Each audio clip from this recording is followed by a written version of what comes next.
Welcome back to KCPH TV. मैं आपके साथ सहरिश और आज हैं हम अपने न्यू वीक के एपिसोड्स में। लेकिन हम वही टॉपिक स्टार्ट करेंगे जिसमें हम सीख रहे थे कि कैसे हमारा माइंड एक टाइम में स्पिरिचुअली भी ऑपरेट कर सकता है और एक टाइम में वो नेचुरल भी ऑपरेट कर सकता है। और मैंने बहुत डिटेल से आपके साथ शेयर किया था रोमन्स 8 में से कि वो कहता है carnal mindedness is enmity to God. अगर आप समझते हैं कि आप नेचुरल लाइफ को लिव करें and that is totally fine कि आप नेचुरली सोच सकते हैं क्योंकि खुदा ने आपको अकल भी दी हुई है, देन एक्चुअली आप खुदा के अगेंस्ट जा रहे हैं। And do you really want कि आप खुदा के अगेंस्ट जाएं? हम कंसिडर करते एक एग्जांपल, बट आज इस वीक में हम उस एग्जांपल के साथ एक और एग्जांपल को ओपन करेंगे और यायर की मिसाल को उठाएंगे कि किस तरह खुदा यीशु मसीह यायर की बेटी जो है वो बहुत ज़्यादा बीमार है और फिर नौकर आके कहता है कि उस्ताद को तकलीफ ना दे क्योंकि तेरी बेटी अब मर चुकी है। और खुदा यीशु मसीह का जो रिस्पॉन्स है, उसने यायर को उस टाइम प्रीच करना शुरू नहीं किया क्योंकि यायर फर्स्ट प्लेस पर खुदा पर ईमान लाता था। खुदा यीशु मसीह ने यायर को प्रीच करने के बजाय उसको बोला कि तूने जो पहले डिसीजन ली थी उसी डिसीजन पर कायम रह। उसने बोला खौफ ना कर, फक्त एतकाद रख। यीशु मसीह ने क्या बोला? खौफ ना कर, फक्त एतकाद रख। आपके पास चॉइस। इवन खुदा यीशु मसीह ने क्लियर कर दिया। उस वक्त यायर को लंबे सरमन की जरूरत नहीं थी, उसको अपनी पहली डिसीजन पर कायम रहने की जरूरत थी, जिस डिसीजन के साथ वो खुदा यीशु मसीह के पास आया था कि वो मेरी बेटी को अच्छा कर सकता है। हम खुदा के पास जाते हैं पर वो हमारा इत्तेकाद होता है कि हम खुदा काम कर सकता है, बट द मोमेंट हमें वो काम होता हुआ नजर नहीं आता, प्रेशर आता है, सर्कमस्टांसेस चेंज होते हैं, बैड न्यूज मिलती है, हम क्या करते हैं? हम यायर के नौकर की तरह क्या करते हैं? उस्ताद को तकलीफ ना दो। जो कुछ इस वक्त हमें खुदा से चाहिए वो हमें पहले ही मिल चुका है। पहले पतरस के खत में ये बात लिखी हुई है। वो कहता है जितनी चीजें जिंदगी गुजारने के लिए और दीनदारी के लिए चाहिए वो तुम्हें उसकी पहचान में मिल चुकी हैं। सब चीजें हमें उसकी पहचान में मिल चुकी हैं। अब आपने क्या करना है? आप सिर्फ रेस्ट करेंगे। इब्राहिम ने क्या किया? वो कहता है उसने, अब चलें स्टार्ट करते हैं फिर उस पर चलते हैं। आज है मेरे साथ रोमियो उसका 4 बाब और उसकी 16 से हम पढ़े थे, 16 से 21 में पढ़ेंगे ताकि आप ये बात सीखें कि आप कैसे फुली परसुएडेड हो सकते हैं और आप रिसीव कर सकते हैं खुदा से। कहता है इसी वास्ते वो मिरास ईमान से मिलती है ताकि फजल के तौर पर हो और वो वादा कुल नस्ल के लिए कायम रहे, ना सिर्फ उस नस्ल के लिए जो शरीयत वाली है बल्कि उसके लिए भी जो इब्राहिम की मानत ईमान वाली है। वही हम सबका बाप है। चुनाचे लिखा है कि मैंने तुझे बहुत सी कौमों का बाप बनाया, उस खुदा के सामने जिस पर वो ईमान लाया और जो मुर्दों को जिंदा करता है और जो चीजें नहीं हैं उनको इस तरह बुला लेता है कि गोया वो हैं। वो नाउमीदी की हालत में उम्मीद के साथ ईमान लाया ताकि इस कौल के मुताबिक कि तेरी नस्ल ऐसी ही होगी वो बहुत सी कौमों का बाप हो। अब ये यहाँ तक क्या चल रहा है? यहाँ तक सिर्फ एक वादा चल रहा है, जो वादा खुदा ने इब्राहिम के साथ किया। आगे क्या हुआ कंसिडर करना आपने। मेरी बात को गौर से सुनेगा बिकॉज मैं ईमान रखती हूँ कि आपके अंदर वो अनॉइंटिंग मौजूद है कि जब आप वर्ड सुनेंगे तो पाक रूह आपके अंदर विटनेस पैदा करेगा कि ये राइट वर्ड है। और आपने कंसिडर नहीं करना, आपने दो दिला शख्स नहीं बनना है, क्योंकि हम लास्ट वीक सीख चुके हैं कि वो कहता है जो कोई खुदा से मांगता है वो खुदा से मांगे, ईमान के साथ मांगे और बिल्कुल शक ना करे। वहां पे लिखा हुआ है और कुछ शक ना करे। कुछ शक यानी कि जरा भी शक नहीं होना चाहिए कि ये काम नहीं होगा, क्योंकि कलाम कहता है जरा सा खमीर सारे गुंदे आटे को खमीर कर देता है। यानी कि जरा सा डाउट, जरा सा अनबिलीफ सब कुछ कर सकता है। जरा सा खमीर सारे गुंदे हुए आटे को खमीर कर सकता है। अब हम आगे बढ़ते हैं। कहता है और वो जो तकरीबन 100 बरस का था। अब जब खुदा ने से वादा किया वो कितने बरस का है? 100 बरस का। कहता है वो जो तकरीबन 100 बरस का था बावजूद अपने मुर्दा से बदन, उसकी बॉडी क्या हो चुकी है? उसकी बॉडी एक डेड पर्सन की बॉडी है। उसके उसके पास भी देखने के लिए, कंसिडर करने के लिए उसका बदन है। उसके पास रोज उसकी बॉडी है, पर क्या वो अपनी बॉडी को कंसिडर करे? हम देखेंगे अब्राहम का क्या एटीट्यूड है और वो कैसे नौमीदी से उम्मीद, उम्मीद से इत्तेकाद और इत्तेकाद से कामिल इत्तेकाद तक पहुंचा। हम फुली परसुएडेड होना चाहते हैं और कोई डाउट नहीं करना चाहते। और मैंने कहा जब हम फुली परसुएडेड होना शुरू करते हैं तो क्या हालात एकदम से चेंज हो जाते हैं? नहीं। सिम्टम वापस आ सकते हैं? यस। सर्कमस्टांसेस चेंज हो सकते हैं? यस।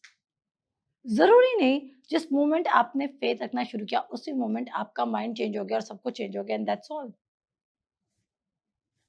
डोंट फॉरगेट रोमन्स 12 का प्रिंसिपल, रोमन्स 12:2 का। आप देखिए ये सारा किस में चल रहा है? रोमियो में पढ़े ना, मैंने आपको रोमियो 4 पढ़ाया, मैंने आपको रोमियो 8 पढ़ाया, उसके बाद मैं आपको रोमियो 12 पे लेके जाऊंगी।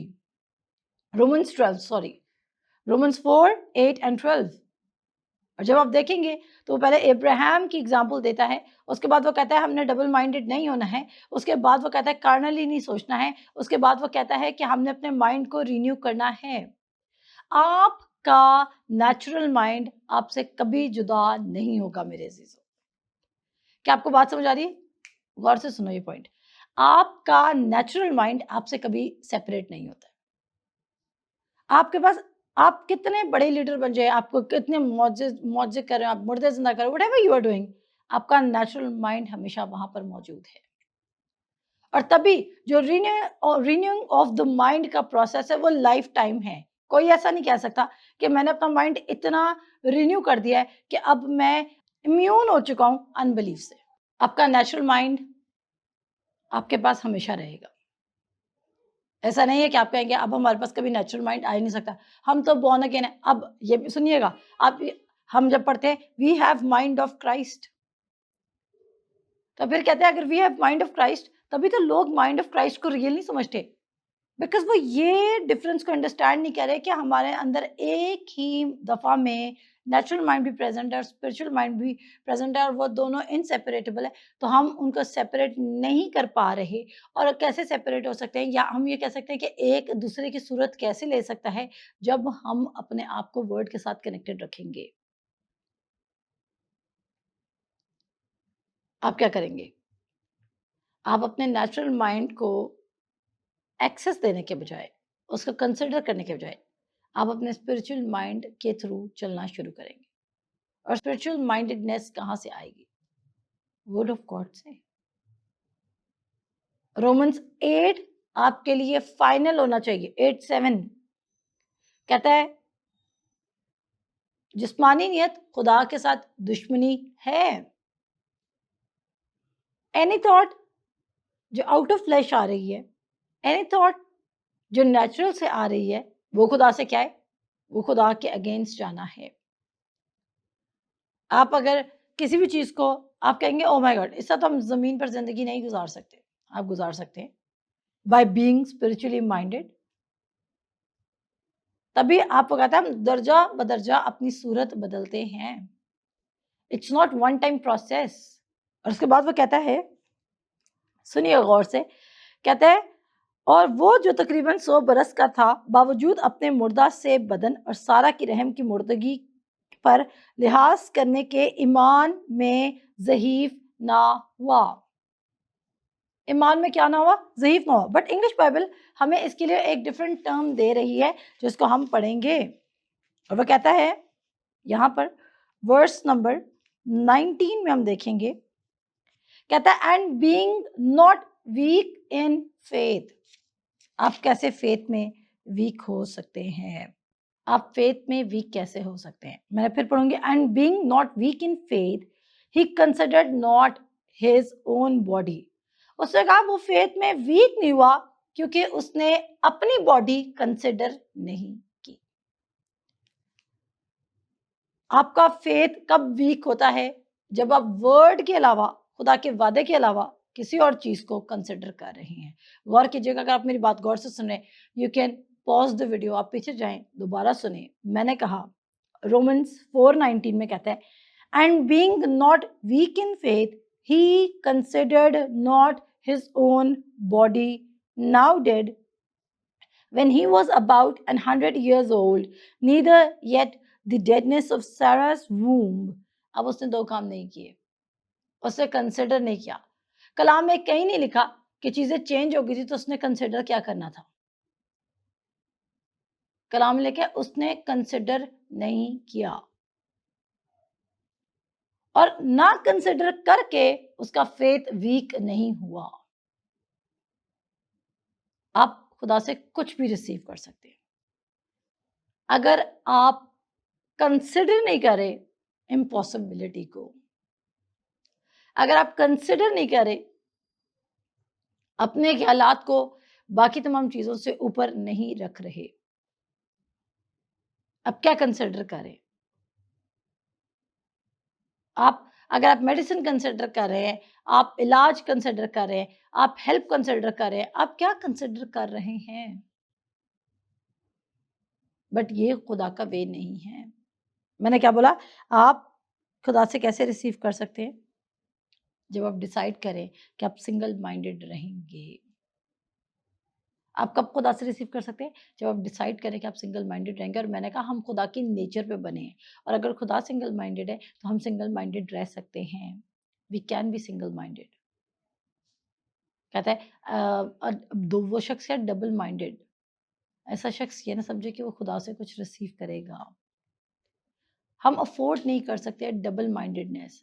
द मोमेंट जस्ट टाइम तक सुन लीजिए, जब तक आप डबल माइंडेड हैं आप रिसीव नहीं कर सकते। रिसीव करना, आप रिसीव इसलिए नहीं कर पा रहे, इसलिए नहीं कि खुदा को आपकी परफॉर्मेंस पसंद नहीं आ रही। आप रिसीव इसलिए नहीं कर पा रहे क्योंकि आपने शरीयत के अहकामों को नहीं माना। आप रिसीव इसलिए नहीं कर पा रहे बिकॉज आप एक चर्च गोइंग संडे फेलो नहीं हैं, बल्कि आप रिसीव इसलिए नहीं कर पा रहे क्योंकि आप डबल माइंडेड हैं, और आप एज एन ऑप्शन कलाम को भी एक सेक्शन में रखा हुआ है। और मैंने लास्ट तमाम एपिसोड्स में बताया कि आप कैसे पहचान सकते हैं कि एक शख्स फुली परसुएडेड है, उसके पास कामिल इत्तेकाद है। उसकी पहचान ये है कि आप उस शख्स के पास जाएंगे और आप उसको कोई और ऑप्शन देंगे तो वो कहेगा कि मैं नहीं मूव करूंगा, क्योंकि उसका घर किस पर बना हुआ है? चट्टान पर बना हुआ है। क्योंकि जब चट्टान क्या, हमारा ईमान, वो कंसिडर, जब उसने अपना काम शुरू किया तो उसने चट्टान को कंसिडर किया। जब मैंने क्या बोला, जब उसने अपना घर बनाना शुरू किया, लिसन करना शुरू किया, तो उसने स्ट्रॉन्ग श्योर फाउंडेशन पे घर बनाना शुरू किया। और तभी जब हालात तब्दील हुए और खराब हालात आए तो वो शख्स शेक नहीं हुआ, लाइक वेव्स। आमीन। मिलते हैं आपसे नेक्स्ट एपिसोड में। खुदा हाफिज।